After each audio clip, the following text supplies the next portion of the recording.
안녕하세요. 저는 올해 40대 초반이 된 남자입니다. 얼마 전에 저희 집에 아주 큰 반전이 일어났어요. 지금 생각해봐도 뒤통수를 세게 맞은 기억입니다. 오늘 여러분들께 제가 겪었던 일을 전해드리고 싶어 이렇게 글을 써요. 저는 평범한 집의 장남이었습니다. 어머니, 아버지, 그리고 여동생, 이렇게 네 가족이었죠. 여동생은 어릴 때부터 공부도 잘하고 바른 성격이어서 대학교를 졸업한 뒤 해외에서 일을 하고 있습니다. 제 여동생은 저희 집안의 자랑입니다. 그리고 전 어릴 때부터 공부를 하고 싶었지만 형편이 좋지 못해서 고등학교를 졸업하자마자 대학교 진학은 꿈도 못 꿨고 바로 공장에 들어가서 일을 배웠습니다. 솔직히 제가 공부머린 좀 있었지만 대학교까지 가버리게 되면 집안이 위태로워질 수도 있었고 무엇보다 여동생이 공부를 못할 수도 있었거든요. 그래서 차라리 제가 공부를 하지 않아도 괜찮으니 여동생이라도 하고 싶은 공부를 마음껏 할 수 있게 해주고 싶었죠. 눈치채셨다시피 전 여동생 바보입니다. 여동생이 해달라는 거면 다 해주고 싶고 사달라는 거면 다 사주고 싶어요. 나이 차이가 좀 나서 그런지 제 눈엔 아직 아기 같고 그렇습니다. 여동생이 처음 해외로 나갈 때 제가 얼마나 울었는지 몰라요. 혹시 사고라도 나면 어쩔까 싶어서 매일 연락하고 걱정했죠. 사실 저희 집 형편이 좋지 못해서 어렸을 때 부모님이 맞벌이를 하셨거든요. 그래서 제가 동생 기저귀도 갈아주고 밥도 먹여주었더니 거의 제가 키운 거나 마찬가지입니다. 제가 남들에 비해 동생에 대한 애정이 좀 남달라요.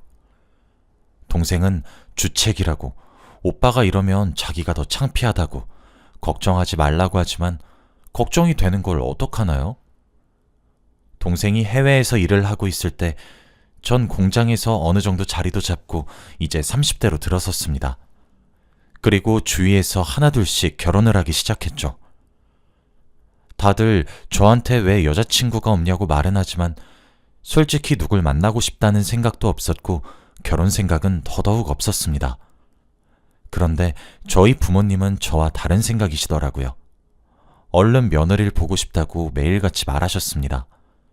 그러면서 저한테 여자 한 명을 소개받지 않겠냐고 하시더군요. 제발 이번 한 번만 보라며 이 여자가 참하고 성격 좋기로 유명한 여자라면서 이 여자가 마음에 안 들면 다신 선자리를 주선하지 않겠다고 하셨습니다. 저는 다신 여자를 소개시켜주지 않겠다는 말에 홀려서 그 여자의 얼굴도 보지 않고 바로 선을 보기로 했죠. 그 여자와 만나거나 결혼을 할 생각은 전혀 없었고 단순히 식사만 하다가 집으로 돌아가려고 했습니다. 그래서 일 끝나자마자 바로 옷만 갈아입고 약속 장소로 갔어요. 그런데 식당에 들어서자마자 멀리서 정말 빛이 나는 한 분을 발견했습니다. 아직도 기억에 나는 게 새하얀 원피스를 입고 계셨는데 어찌나 예쁘던지 제 눈엔 그 사람밖에 안 들어왔죠. 저는 당연히 저 사람이 내 선자리 상대가 아니겠지라는 생각을 하며 웨이터가 안내해 주시는 자리로 이동했습니다. 그런데 걸으면 걸을수록 그 여자와 점점 가까워지는 게 아니겠어요? 가까이에서 볼수록 더 아름다우신 미모를 보고 할 말을 잃었습니다. 저 여자와 같이 식사를 할 남자는 전생에 무슨 일을 했길래 라는 생각을 했죠. 그런데 갑자기 웨이터가 저보고 그 여자 앞에 앉으라고 하는 겁니다. 저는 너무 놀라서 대뜸 웨이터에게 네? 여기가 제 자리라고요? 라고 해버렸습니다. 저의 놀란 목소리에 가게에 있던 사람들이 전부 다 절 쳐다보았고 웨이터도 당황했죠. 제가 첫눈에 반한 그 여자가 바로 제 선자리 상대방 여자였습니다. 정말 꿈을 꾸는 것만 같았어요. 그 순간은 어머니에게 너무 감사했습니다. 그날 대충 차려입고 온 제가 너무 한심스러웠어요. 그 여자는 너무 아름다웠고 얼굴에서 눈을 뗄 수가 없었습니다. 태어나서 처음 보는 미모였죠. 그 여자는 예쁘신 것으로도 모자라 성격도 좋으셨습니다. 예의 바르셨고 너무 착하셨거든요. 저는 그 여자와 다음에 또 만나고 싶었습니다. 그 여자분은 제 여동생과 동갑이었고 제가 사는 곳보다 조금 더 먼 곳에서 일을 하고 있다고 하더군요. 정직원은 아니지만 그래도 혼자서 살 만큼은 번다고 했습니다. 그리고 그날 헤어지면서 제가 먼저 그 여자분에게 다음 약속 신청을 했어요. 그분의 성함은 예원 씨였는데 다행히도 다음에 또 만나자고 하더라고요. 그리고 바로 다음 날 저희는 또 만났습니다. 그렇게 거의 매일 틈만 나면 만났어요. 제가 예원 씨 일하는 곳까지 가서 점심밥을 같이 먹는다든지 아니면 퇴근하고 제가 집에 데려다 주던지 하면서요. 그리고 주말에는 꼭 같이 만나서 데이트를 했습니다. 그렇게 연애를 시작했죠. 이렇게 아름다운 예원이가 제 여자친구가 되었다는 게 너무 자랑스럽고 기분이 좋았습니다. 동네방네 자랑을 하고 싶을 정도였죠. 제 친구도 저의 이런 모습을 처음 본다고 낯설다고 할 정도였습니다. 그만큼 저는 예원이에게 푹 빠지고 말았어요. 그렇게 저희는 2년을 연애했습니다. 2년 동안 저흰 단 한 번도 싸우지 않았어요. 예원이는 너무 착했고 뭐 한 군데 나무랄 데가 없는 성격이었거든요. 그리고 저도 예원이가 좋으면 저도 좋았고 싫다면 저도 싫었습니다. 서로에게 푹 빠졌죠. 권태기 따윈 오지 않았습니다. 그리고 결혼을 하기로 결심했어요. 저희 부모님도 예원이를 굉장히 좋아했습니다. 얼굴도 예쁜 것이 성격도 싹싹하고 예의도 바르다고 하면서 말이에요. 그리고 예원이네 부모님도 절 다행히 좋게 봐주셨고요. 이렇게 양가의 응원 속에서 저희는 결혼식을 올렸습니다. 그런데 결혼식 날 오기로 했던 여동생이 못 온다고 하더라고요. 일이 너무 바쁘다고 하면서 말이죠. 제 동생은 예원이 얼굴을 단 한 번도 본 적이 없어서 조금 아쉽긴 했지만 그래도 며칠 뒤 한국에 온다고 해서 그때 정식으로 소개시켜 주려고 했습니다. 그래서 일부러 사진도 보여주지 않았어요. 예원이의 예쁜 미모를 서프라이즈로 보여주고 싶었거든요. 그렇게 결혼식을 올리고 저희는 신혼집에 들어가서 살았습니다. 예원이는 일도 그만두고 제가 있는 곳으로 와서 집안 살림을 하면서 살게 되었어요. 그런데 제가 결혼을 정말 잘했다고 느낀 것이 예원이는 경제관념도 괜찮고 집안일도 잘할 뿐더러 저희 집 어른들한테도 싹싹하게 정말 잘해요. 그럴 때마다 제 어깨도 같이 올라가니까 기분이 너무 좋은 거 있죠? 예원이에게 항상 고마웠습니다. 저희 집은 명절에 제사를 아주 크게 지내요. 정말 얼굴도 모르는 친척들까지 약 100명 가까이 모여서 큰 종갓집에서 제사를 지내죠. 그래서 그날 결혼하고 첫 명절이라 굉장히 떨리는 마음으로 갔습니다. 그날 제 여동생도 오랜만에 한국에 오는 날이라 처음으로 예원이를 보는 날이었거든요. 예원이와 저는 잔뜩 긴장한 채로 들어갔습니다. 다들 역시나 저희를 환영해 주시고 예원이를 보시고 다들 좋아해 주시더라고요. 예원이는 어른들한테 너무 잘해서 제가 걱정할 게 없었습니다. 그리고 눈치도 빨라서 스스로 척척 일손도 돕고 그랬거든요. 예원이 덕에 집안 분위기도 살아나서 기분이 좋았습니다. 딱 그때 제사를 지내기 바로 직전에 정말 오랜만에 제 여동생이 왔어요. 여동생은 저희 집안의 자랑이라서 어른들이 정말 좋아합니다. 사촌에 팔촌까지 여동생을 지인들에게 자랑하고 다니시고 용돈도 많이 주시죠. 제사를 지내려고 할 때 여동생이 와서 다들 제사를 잠시 멈추고 다들 여동생을 보러 갔습니다. 해외에서 일을 하다 보니 돈도 잘 벌고 성격도 활발해서 어른들이 많이 좋아하시거든요. 여동생은 어른들과 같이 안부를 물어보다가 저를 찾더군요. 그러면서 제 와이프를 궁금해했습니다. 예원이는 주방에서 일손을 돕고 있었는데 제가 예원이를 불렀어요. 예원아, 내 여동생 왔어. 잠깐 나와서 인사 좀 해. 라고 하면서요. 예원이는 금방 나왔고 제 동생과 예원이는 처음으로 만났습니다. 그런데 둘은 눈빛이 이상하더군요. 예원이와 제 동생은 굉장히 당황한 눈빛이었습니다. 그런데 갑자기 동생은 예원이한테 달려들었고 제 아내를 핥히고 때리고 죽기 살기로 달려들더라고요. 그러면서 네가 어떻게 우리 오빠를 만나? 라고 했습니다. 동생의 눈은 반쯤 미쳐 있었고 사정없이 예원이의 뺨을 때리고 물건을 집어던지고 있었습니다. 태어나서 처음 보는 동생의 폭력적인 모습에 집안 사람들은 다들 넋을 놓았고 곧바로 그 둘을 떼어놓았죠. 그리고 저는 왜 그러냐고 말로 하라고 동생을 다그쳤습니다. 그런데 동생은 얼굴에 눈물 범벅이 되면서 말을 하더라고요. 오빠, 제가 어떤 애인 줄 몰라서 그래? 오빠 지금 사기 결혼한 거라고. 전 너무 당황스러워서 아무 말도 할 수 없었습니다. 그러면서 동생이 저에게 해주는 말은 정말 충격적이었어요. 오빠, 쟤 김예원, 내 대학 동기야. 그런데 쟤 과거에 유부남이랑 동거하다가 결국엔 이혼시키고 결혼도 했었어. 유부남 아이 데리고 와서 자기랑 셋이서 키우려고 했었는데 유부남 아이 임신해버려서 결국 아이 지웠다고. 그때 쟤 몇 살이었는 줄 알아? 자그마치 22살이었어. 그리고 결국 한가정 파탄 내고 그 유부남도 쟤 버리고 그랬다고. 그래서 학교에서 소문 다 나고 쟤 자퇴하고 멀리 가서 취직한 거란 말이야. 오빤 그것도 모르고 쟤한테 속아서 결혼한 거고. 저는 이 상황이 도저히 믿기지 않았고 넋을 잃고 말았습니다. 그리고 무엇보다 제가 가장 믿고 의지하던 예원이에게 그런 추잡한 과거가 있다뇨. 예원이는 어른들한테도 너무 잘하고 싹싹한 사람인데 말이죠. 예원이는 저를 보더니 절대 아니라고 거짓말이라고 했지만 전 그건 귀에 들어오지 않았습니다. 그리고 저희 집안이 워낙 가부장적인 편이라서 다들 제 동생이 이야기를 듣고는 에휴, 불쌍해서 어쩌나 하며 저를 동정하고 있었죠. 저는 순간 화가 미칠 듯이 치밀어 올랐습니다. 제가 얼마나 만만해 보였으면 그런 과거를 속이면서까지 저와 결혼을 하고 이미지 세탁을 했을까요? 저는 평소에는 화가 몸에 없는 편인데 한번 화가 나면 인정사정 없이 불같이 화를 내는 타입입니다. 그날 저는 화가 미친 듯이 났고 예원이의 팔목을 잡고 집에서 내쫓았어요.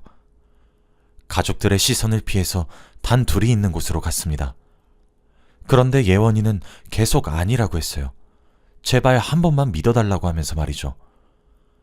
그런데 아무런 증거도 없이 믿어달라고 하면 제가 믿을 수 있나요? 그리고 제 여동생은 평생 동안 저한테 거짓말 한 번 한 적이 없는 사람이라서 저는 예원이의 말을 믿을 수 없었습니다. 저는 당장 제 눈앞에서 사라지라고 했고 평생 반성하면서 살라고 했어요. 예원인 절대 아니라고 했지만 저는 믿지 않았습니다. 그리고 여동생이 뒤따라 나와서는 예원이에게 손가락질을 하면서 야, 넌 평생을 가정 파괴범으로 살래? 그 유부남 가정으로도 모자라서 이젠 우리 집이야? 넌 평생 숨어서 지내야 돼. 다신 나타나기만 해봐. 경찰에 신고할 거니까. 라고 하며 예원이를 쫓아냈습니다. 저는 화가 가라앉지 않았고 저런 더러운 과거를 가지고 있는 여자한테 속았다고 생각하니까 너무 분하더라고요. 그렇게 저와 예원이는 신혼생활을 얼마 하지도 않은 채 이혼을 했습니다. 예원이는 저에게 아무리 아니라고 말을 해도 제가 믿지 않았고 당당하게 내세울 증거도 없으니 이혼을 거부하지 않더라고요. 그때는 할 말이 없겠지라고 생각했습니다. 그리고 저는 제 여동생 말을 철석같이 믿었죠. 여동생이 생명의 은인이라고 생각했습니다. 그렇게 당분간은 조용히 혼자 지냈어요. 그리고 친한 친구들과 함께 술 한잔하면서 취기가 올랐을 때 신세한탄을 했습니다. 친구들한테 사람 정말 모른다고 잘 보고 만나야 한다고 하면서 말이죠. 예원이는 제가 첫눈에 반한 여자에다가 성격도 착하고 예의까지 바른 여자였는데 이런 추악한 과거가 있을 줄 누가 알았을까요? 친구들도 하나같이 예원이를 다 아니까 너무 놀랬죠. 그렇게 몇 달이 흘렀습니다. 전 예원이 얼굴은 보기도 싫어서 합의 이혼을 했어요. 그리고 저희들 사이에 아이도 없어서 만날 일도 없었고 연락할 일도 없었습니다. 처음부터 결혼은 하지 않았던 사람처럼 지내고 있었죠. 일에만 집중하고 동생은 다시 해외로 갔어요. 다시 일상으로 돌아왔죠. 사람들이 제 기분을 풀어줄 겸 선자리를 주선해도 저는 일절 나가지 않았습니다. 그런데 며칠 뒤 매일같이 술을 먹는 친구한테서 연락이 오더라고요. 또 그날도 여느 때와 다름없이 퇴근 후 술 한잔 하자는 연락인 줄 알고 가볍게 받았죠.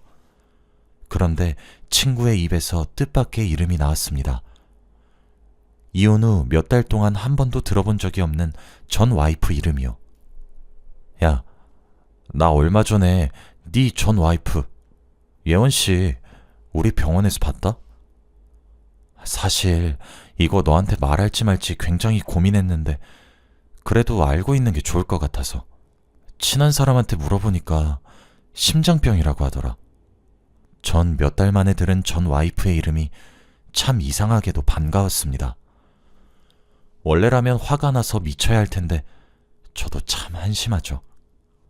친구의 말을 듣고 나니까 그날 하루 종일 예원이의 생각이 머릿속에서 맴돌았습니다. 도대체 왜 심장병인지, 많이 아픈 건지 하면서 말이에요. 저는 며칠 동안 고민 끝에 친구를 보는 척하면서 병원에 잠깐 들려 예원이를 몰래 보고 오려고 했습니다.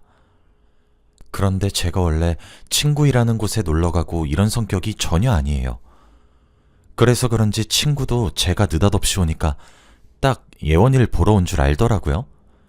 그러면서 저에게 귓속말로 512호라고 말해주었습니다. 저는 아니라고 너 보러 온 거라고 해도 친구는 믿지 않았죠. 아무튼 512호 근처로 가는 내내 심장이 미칠 듯이 뛰었습니다. 이혼 후 몇 달 만에 연락도 안 하고 처음 보는 거였거든요. 그래서 병실 밖에서 조금만 얼굴을 보고 금방 가려고 했죠. 그런데 512호 앞에 서서 병실 밖에서 두리번거리며 예원이를 찾았는데 없는 겁니다. 그래서 포기하고 돌아가려는데 뒤에서 오빠? 하는 소리가 들렸죠. 저는 딱 들어도 알 수 있었습니다. 바로 예원이가 부른다는 것을요. 그리고 저희는 병원 옥상으로 가서 조용히 단둘이서 이야기를 나누었어요. 몇 달 만에 본 사이이지만 전혀 어색하지 않았고 다만 누가 어떤 이야기를 꺼내야 할지 고민이 되었죠. 그런데 예원이가 먼저 이야기를 꺼내더군요. 사실 오빠랑 그렇게 헤어지고 감기 기운이 있었는데 약을 먹고 해도 도통 낫지 않아서 병원에 가보니까 더 큰 병원으로 가보라고 하더라고. 그래서 떨리는 마음으로 검사를 받았는데 심장병이라고 하더라. 내가 심장이 어릴 때부터 약했는데 마음고생을 해서 더 안 좋아진 것 같아. 예원이가 마음고생을 했다고 생각하니 조금 가슴이 아려오긴 했습니다. 제가 아무 대답도 안 하고 있으니 예원이가 한마디를 더 하더라고요. 오빤 내가 무슨 말을 해도 안 믿을 거지? 그게 무슨 소리야? 너 나한테 하고 싶은 말 있어? 아니, 그때 그 일. 아무리 생각해도 오빤 알고 있어야 할 것 같아서. 아, 그 일? 뭔데? 사실 오빠 여동생이 말했던 거 전부 다 거짓말이야. 나 그런 적 없어. 예원이의 말을 듣고 조금 놀랐어요. 그러면서 예원이가 뒤이어 하는 말은 더 충격적이었습니다. 제 여동생과 예원이는 대학 동기가 맞대요. 그런데 대학 시절에 제 친동생이 예원이를 괴롭혔던 왕따 주동자였다고 합니다. 대학교 때 그날 저희 집에서 했던 말 그대로 친구들에게 예원이에 대한 안 좋은 소문을 퍼뜨리고 다녔고, 예원이는 아무리 아니라고 했지만 주위 사람들은 이미 제 여동생 말을 철석같이 믿고 있었기 때문에 결국 어쩔 수 없이 대학교를 자퇴하고 가장 멀리 떨어진 곳으로 취직을 한 거래요. 여동생은 저희 집안에서 자랑거리였고 다들 가족들이 조카들에게 여동생처럼 커야 해 라고 하면서 말을 해요. 그런데 여동생은 그렇게 착하고 모범생 이미지로 집안에 굳혀있는데 갑자기 자신의 과거를 모두 아는 애가 자기 집안에 와서 어떤 이야기를 퍼뜨릴지 모르니 일부러 거짓말을 하면서 예원이를 내쫓은 거라고 합니다. 저는 도저히 이 상황이 받아들여지지 않았어요. 어떻게 이런 일이 생길 수 있습니까? 저는 예원이에게 한마디도 못하고 자리에서 일어나서 곧장 동생에게 전화를 걸어 지금 당장 집으로 오라고 했어요. 동생은 지금 일하는 중인데 어떻게 가냐며 화를 냈지만 저는 태어나서 처음으로 동생한테 정색을 하고 말했습니다. 동생은 심각성을 느꼈는지 그날 바로 비행기를 타고 다음날 점심쯤에 집으로 돌아왔죠. 그리고 저는 동생한테 예원이에게 들었던 모든 말들을 다 말해서 사실이냐고 물었어요. 그런데 동생은 제가 말을 하면 할수록 동공이 흔들렸고 결국엔 고개를 떨구더라고요. 동생의 행동을 보니 예원이가 했던 말들이 다 사실인 것이 드러났습니다. 저는 화가 미친 듯이 치밀어 올랐고 집 안에 있는 물건들을 다 던졌어요. 차마 여동생만큼은 때리지 못하겠더라고요. 제가 온갖 물건들을 던지면서 화풀이를 하고 있으니 갑자기 동생이 적반하장으로 화를 내더군요. 내가 왜 그렇게 행동했는지 알기나 해? 걔가 예쁜 게 질투났어. 친구들이 다 하나같이 걔만 좋아하고 걔 말만 따르잖아. 그래서 내가 장난으로 그런 소문 퍼뜨렸더니 애들 다 믿더라? 근데 김예원 걔는 나한테 화 한 번 내지 않고 자퇴하고 취직했어. 어떻게 세상이 이렇게 불공평해? 걔가 눈앞에 없어지면 친구들이 다 나를 봐줄 줄 알았는데 오히려 반대더라? 걔 이야기를 안 하니까 친구들은 하나같이 다 날 떠나갔어. 난 걔가 여전히 싫어. 그냥 꼴도 보기 싫다고. 걔가 우리 집에 들어와서 내 과거 가족들한테 다 밝혀버리면 나 어떡해. 오빠 그거 모르지? 나 사실 해외에서 안 살고 있는 거. 그냥 옆 동네에서 자취하고 있었어. 그냥 아르바이트 하면서 돈 벌고 친척들이 용돈 주는 걸로 살고 있었는데 걔가 다 까발려버리면 나 용돈 끊기고 이 집에서 대우도 못 받잖아. 그래서 그랬는데 왜? 동생은 반성의 기미가 하나도 없었고 저도 모르게 제 손은 동생 뺨으로 갔습니다. 동생은 붉어진 뺨을 만졌고 저는 동생에게 말했어요. 너 당장 내 눈앞에서 사라져. 다신 우리 집에서 얼씬도 하지 마. 내가 너 때문에 포기한 세월이 얼만데 너 예원이한테 사과하기 전까진 다신 우리 집에 오지 마. 제 말이 끝나자마자 제 동생은 집을 박차고 나갔고 전 다리에 힘이 풀린 채로 땅바닥에 주저앉아 엉엉 울고 말았습니다. 어떻게 절 배신한 사람이 여동생일 수 있나요? 저는 평생 제가 먹을 거 덜 먹고 사야 할 거 사지 않으면서 동생한테 퍼주었고 공부하고 싶은 마음이 엄청났지만 동생한테 양보했는데 말이에요. 그리고 해외에 살고 있지 않다뇨. 저는 정말 믿기지 않았습니다. 부모님한테는 차마 말할 수 없었어요. 상처받을 생각을 하니까 너무 무서웠거든요.